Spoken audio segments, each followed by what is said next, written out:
Tonight, 2 Bexar County deputies shot and 1 man dead after a domestic violence call in far north Bexar County. KENS 5 reporter Mike Jimenez has the latest.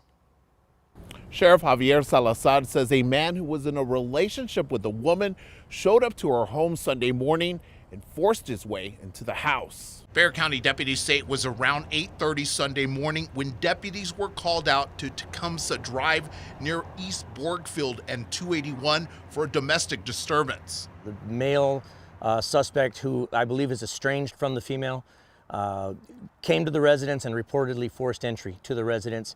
Sheriff Javier Salazar says the woman and her 2 children were able to get out of the house and call 911. When deputies arrived, they tried to talk with the suspect, but he went into a bedroom, got a gun, and started shooting at them. One deputy was struck in the hip, and the other deputy was struck in the hand, both through and through wounds. Sheriff Salazar says deputies fired back. The suspect was struck twice in the upper body and was pronounced deceased here on the scene. The 2 deputies who were shot were rushed to the hospital in stable condition. No one else was injured. We spoke with a neighbor who did not want to be identified. She says she knew the family and was shocked to find out what had happened, calling the 38-year-old suspect a good person. We were crying for him and everything when we found out that he passed away.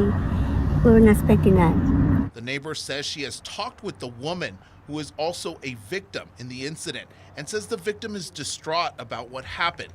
The neighbor says she will be keeping the family and the deputies in her prayers. Pray for them. I'm gonna be praying for them to get healed, and God's gonna be with them. But he's still gonna be with my friend, and he's gonna rest in peace too. Now, the suspect that was killed has not been identified, and Sheriff Salazar says he expects both of the deputies to make a full recovery. Mike Jimenez, KENS 5.